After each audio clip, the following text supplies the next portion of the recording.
Hstv, Ohio.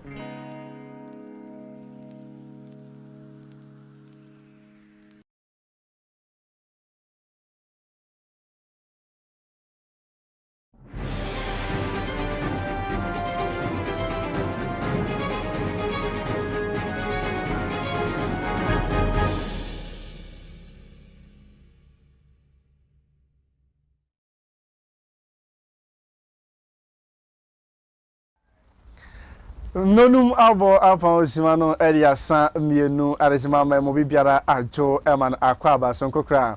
eba HS kasamfonyini eso ene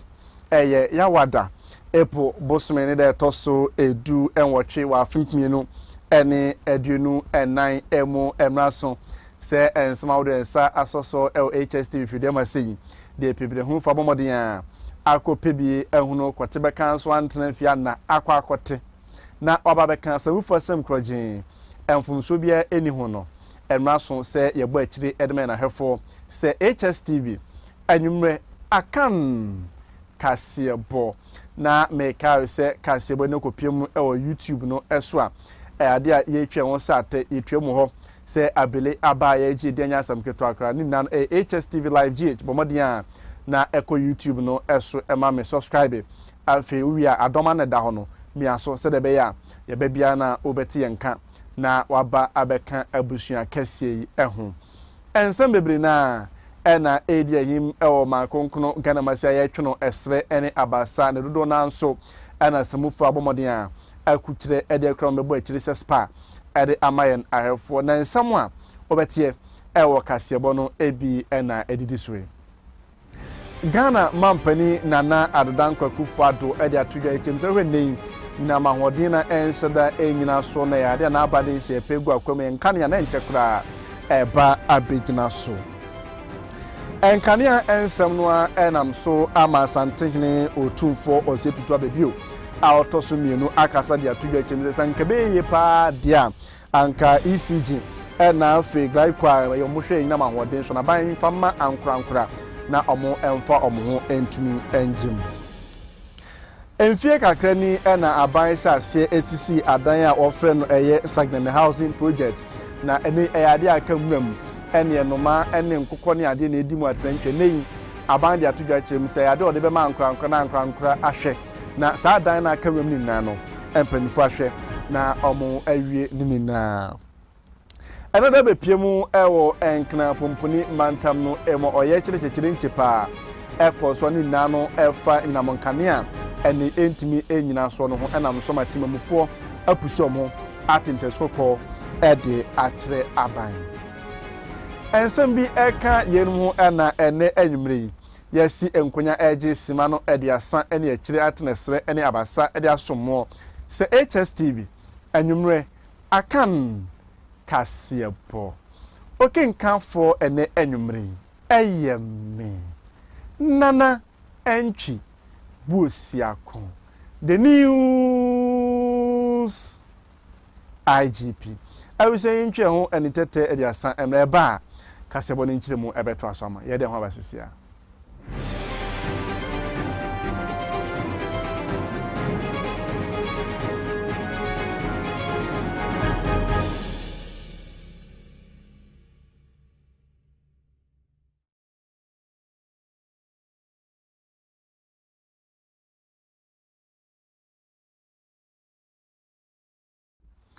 Awisha mano asibio na mwa kwa base waje brena wanigusa Hstv anyumra kan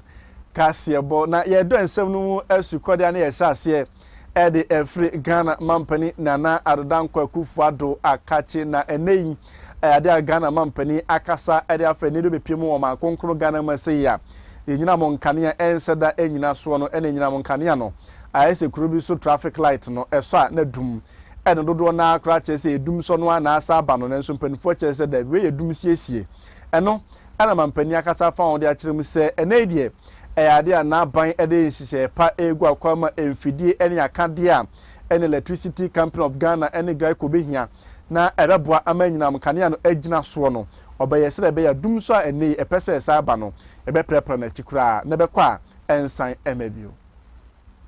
It is my expectation that with enhanced electricity supply These enterprises will expand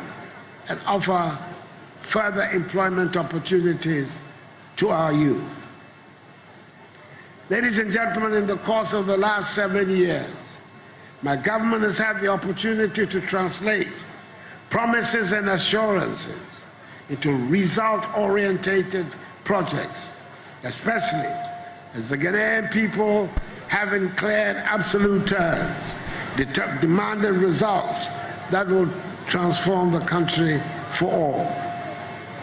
One such commitment is the delivery of affordable and reliable electricity to drive our nation's industrialization agenda and position Ghana to become a net exporter of electricity in the ECOWAS region. Our national electrification rate of 88.8% is one of the highest on the continent, and the goal is to have full electricity access by the end of this year.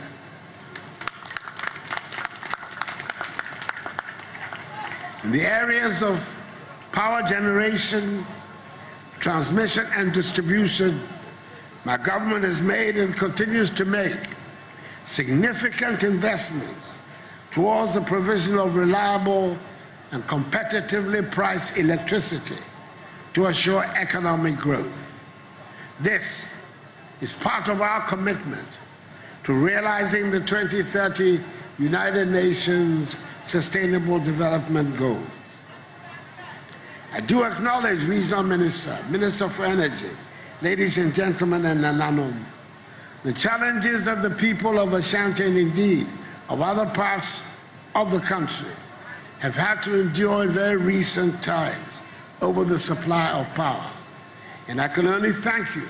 for the patience you have exercised. Yeguswa ewo nyina mahodin ensemu emu na sadebeya nyina mahodin ene nyina mkanea no ebesi ba agina so na enema koyi ede amoma konkono Ghana nti enamso ama asante mantam no ewura mechira asante hene otufo osei tutu a otoso mienu enso akasa ede afa ho na ne de no eya futuo no de ma ban sankebe ya anka dwumaku ahodo mechira Electricity Company of Ghana ena afa griko a omo ena hwe Ghana nyina mahodin nsem so no enei sankebe yie pa de a anka aban ema kwan ema ankrakra enwuram no mo so sebe mo mfo munyansa no munim de enkobo asrebe ya na monkane a enei entumi enyina so no ebetumi akoyi ewo man mu. I agree with you that government should be looking at policies instead of being involved in industry and everything. It doesn't work. And it's about time Ghana realizes that it's not going to work for government to be involved in setting up companies and all those things. It doesn't work. Government should be contained with policies, and then private sector should be involved in setting up industries and everything. It works that way, and therefore you can attract more investment to come to the country, and it creates more employment. DRA and others, our government establishment, let's give it out and divest to public sector, private sector, and then we inject money in there. And get the right people to do it. Greatco and others and all are all for private sector. Let's give them the money, get the qualified people, divest government from it, and let them do it. Other than that, electricity company is in a situation where we don't know, but that also must be divested and give it to private sector. Why are we still holding it when we don't have the money? We are not even able to collect all the taxes that we want. We are going to IMF for money and all those things. We are hanging on to industries that we cannot maintain and run. Look, it's about time we face realities and then decided on what government should be doing and what private sector should be doing. So that this is a testimony of private sector investment. And they were able to attract Oppenheimer. His family has all the money in South Africa. They were able to attract him to come here because he believed in private sector. And they've done it in various countries in Africa. So that is how we have to be looking at it, to attract more of these investments into the private sector so we can do it. My son here, when he was saying that those small Twa ensem no eso eda na yebo edi era ensem foforo emu na afimpinu ani edu mienu ena Ghana ban enam asoye mo enehwe enwuma ene adansie ho ensem so ese adwumadie bi ase ana ebeboa ama adansie ho nsimetuma fa ne ntuma pefro manfo enye baabi edi omuti ato ene mekire Saglame housing project nanso eduru baabi no na akwakwa ese yaano mo asa no ekonanim baako na aba na chi emienu aka nsensem ene die kopiemu ewo Saglame housing project no asabe enkusie ene nkrante ena afenkotre eno mudi edanimu atrantwie eno enam so amani ye kasa die oswafo no ena hwe enwuma na afei adansi eho ensem so munyamfo kwadwo opon kroma ayensem trofo enhyiemu ede atodwa ekiremu a aban abie ne nkrata mu ede ato se ankra bia ohwa obetumi ato asa edan eso na edi mpuntu abro ma konkro ga na bia na nei obetumi ede won nkrata ahodo aba ene nkrata o mabiemu efiri ne ya ekokosi July bosome ne de toso enkono de na ewose obi biara tumi de ne nkrata ba se de be ya August bosome ne bewura mu no na empanifo atumi ehunu ni a omo ede Saglame housing project no ede ehye nensa. I want to ask you to execute this task with the highest level of patriotism and professionalism. So I want to ask you to bring to this task your highest level of patriotism and professionalism as it is deserved or required. Let the desire to do our best for our republic show as you go through this process. My final point to you is that Ghanaians want the phenomenon of uncompleted or abandoned mass housing projects to come to an end. To date, some of the projects from the Kufuor era are still uncompleted and hanging. This one is still yet to be completed. And it adds to the narrative that we don't finish projects when we start. If we have a housing deficit of 1.8 million that we are trying to reduce as the years go by,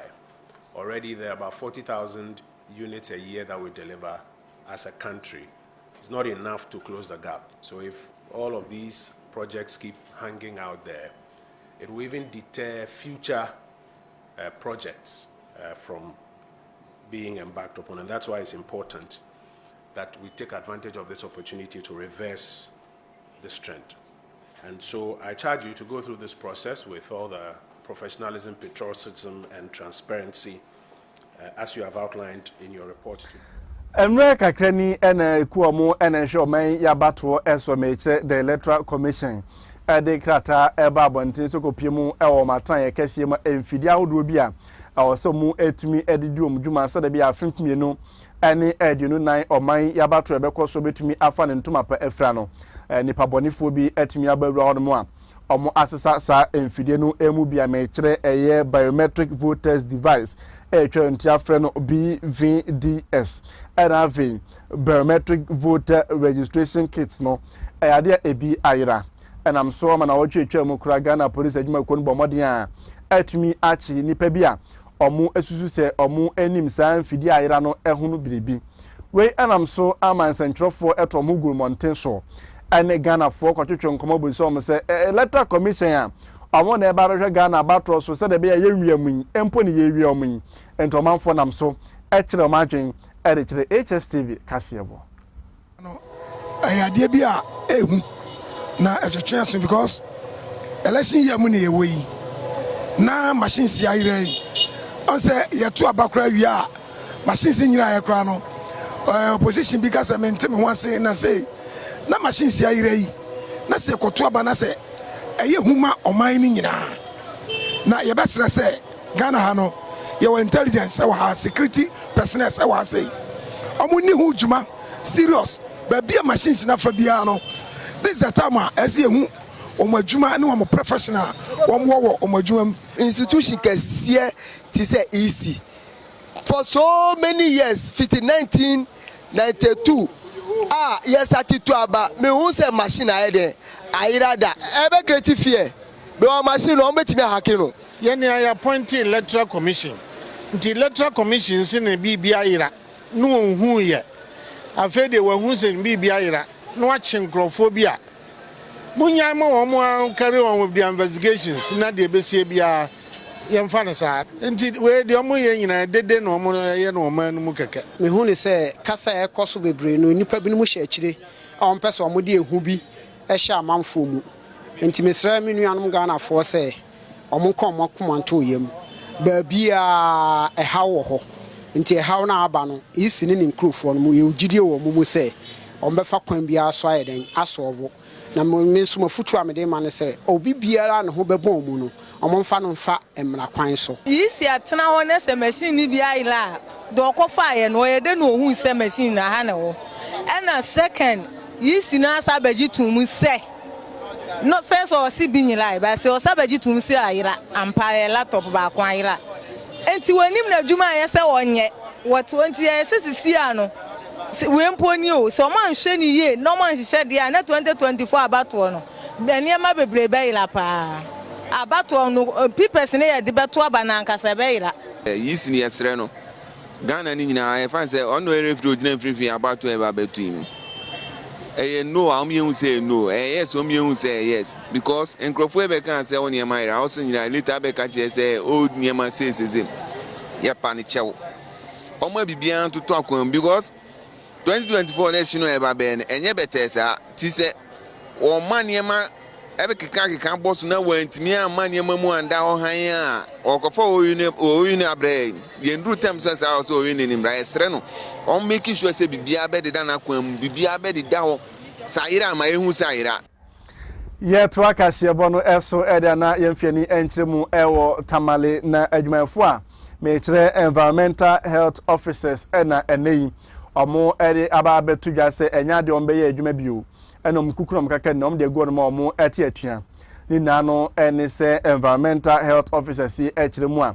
enti ho sika bi o senka abanhwe na otumi ede mo omo so da bi o madwuma yemu no ebetumi afa ne ntoma pa ede efra no omatwe aban a nanso sebe aban abubu enua agunaso abo amfiri taduku a onti mpose odogo bi mpo enu abeno asenso ede asigya so aban kaye den se hwenu win otwe a enya ade etumi eba eno enenei environmental health officers omo tamaleche saban anhwe na se sika o matwe na ompese obetua no ama metua pa dia tintontan enya ade omo ebekwa akoye adwuma biemu a omo ate etua.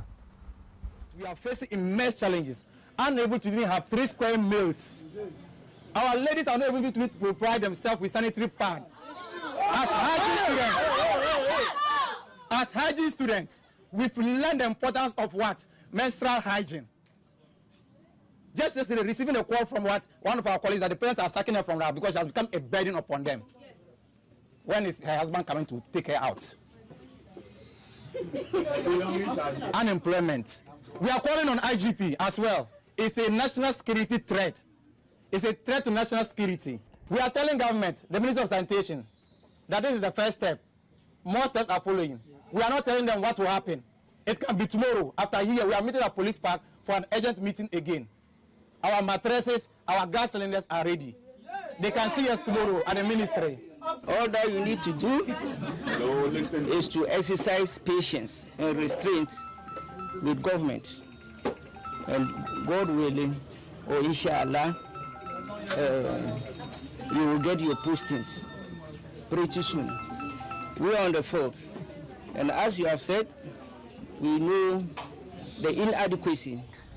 America krani we fiemu ewo mankonkono Ghana mu ase dia eyahefo na animusem deda eyade enyina monkane no enseda enyina so ena so manipa bi kura kire se dumso bia emfie bebreni eba ene no a ena yasa wo ne foforo na wasa aba na mu we na so asata de foforo eno nam so ma ban kra de ba betu dwase da benye dumso na we ne edum siesie enye dumso na yenim no deda no na nso enanim se enyina monkane yin hono a na so ewa na duma sese bi kuro bi so baifo no ebo na ni saa eno enam so ma bepiemu ewo nkra pompuni mantam no emu a enipa bi abonchenku ekire se sebe wanka se uti ho aya na yeyiwe yibone ohwe agura aban ene sebe let na se ECG ene Ghana for aid no ese kotoma menhwe to agura emfa kwanu eni ntia nei obepiemu ewo nkra pompuni mantam mu a enye yeye yanko aboku jan a omo eyo ye kire Nina no eyo ye kira omo eye ede etia ECG se ne idum so no na aba na ni onse batakali wase kotu a onhwe na onfa ho timetable mra se de be ya ene omanfo ka so be hunu se ye right na ebedum ni 6 o'clock asama fo nso be hunu se de ne be ba no nwotwe la sibi fo nso be hunu se bia no nkro de ne be so se de bia beboa na ehyewa eku omanfo no ano ebetumi abrase. Asking Nana Akufo-Addo is to give us power, that's all. Apart from that, there's nothing he can do for us. He should just give us power so we can go back onto our businesses and do whatever we want to do. That's all. So what we are telling Nana Akufo-Addo, the ECG, GREDCO, and all the independent power producers, that is that we need power. We need power. Businesses are collapsing. We need power. The mismanagement of electrical power has resulted in frequent and prolonged power outages, commonly referred to as doomsday.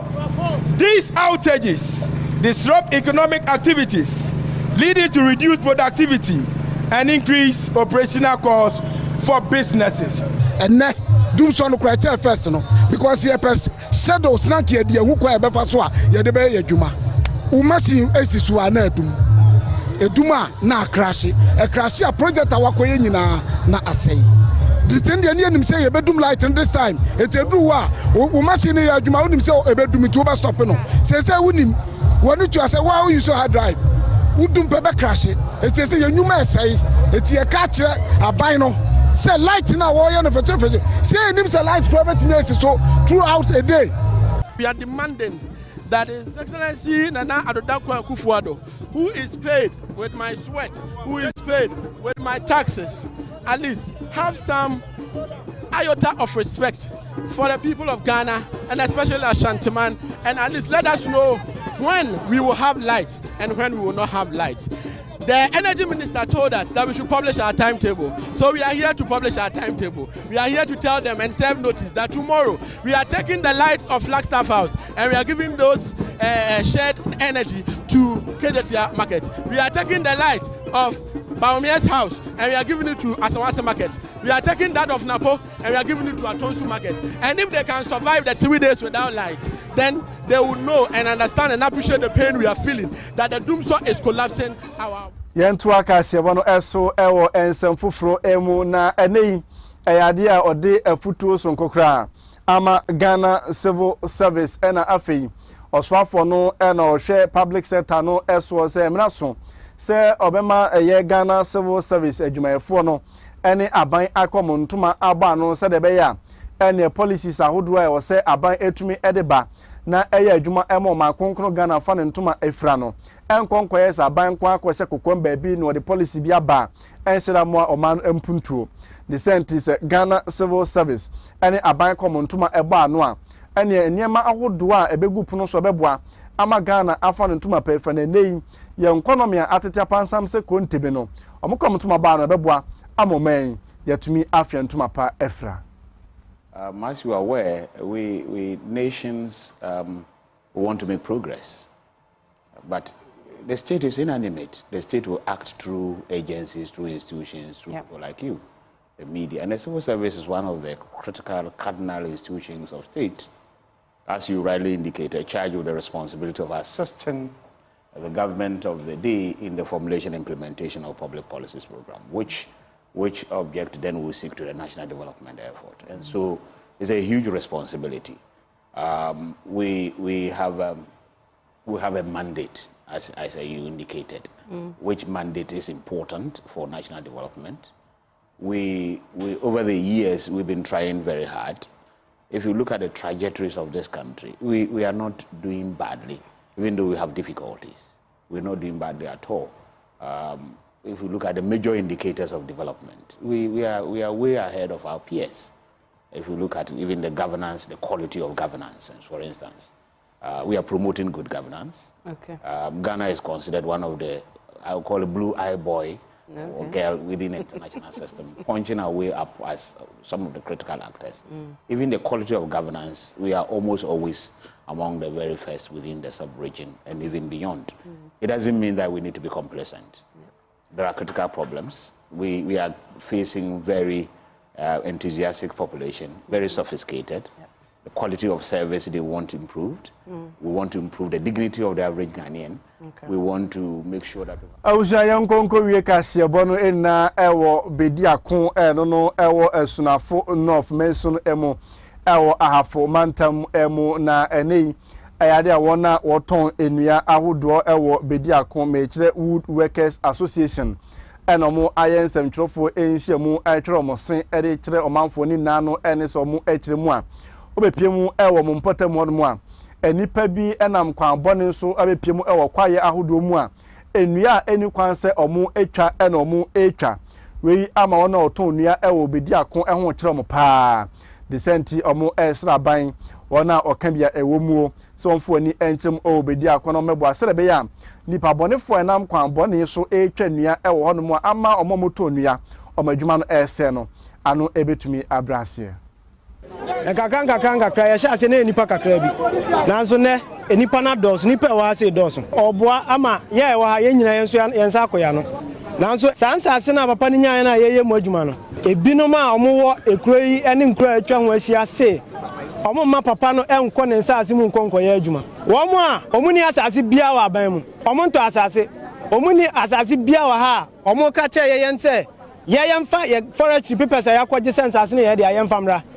yensa mra ne enkonko kire ehye a ye ehye mu adwuma na de aka no omo de omo koye mu adwuma omo ye illegal operators company cars ko busha yetimi stop no ne asama workers ni nyina asasan omukuta atuo omukuta ansekan asama omuka ene se ye workers na ebo mpem na omukọ bushi ho a omu beto omu akobubo mutu okun omu ye de ye mpa tutrasem adwuma ye na ye baaye si ensa bekoya no ye frɛ police for ye afamu de ye frɛ district commander ye frɛ regional commander omu na omu bekasa it se de asem no etu atwa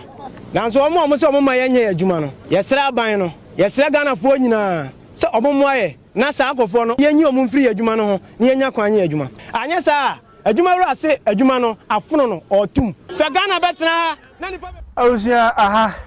ana ebe makwan ama yede ene enwumra kanka seboni na edi esie na adwumadi ahodo akanso no atumi atoa so edi ama wona anse na ebe sore no madam ma yenti ensema ahodo a edi akotene ewo ene enwumre akan kasie bono emu Ghana mampani nana adodankwa kufuado edi atudwa echimse na ban edi nhye pa begu akwam a nyina mahodin ni nyina monkane ho nsem de ade a ebetumi afa ne ntuma pa edi efra sa enso na eye nyina mahodin nsem no a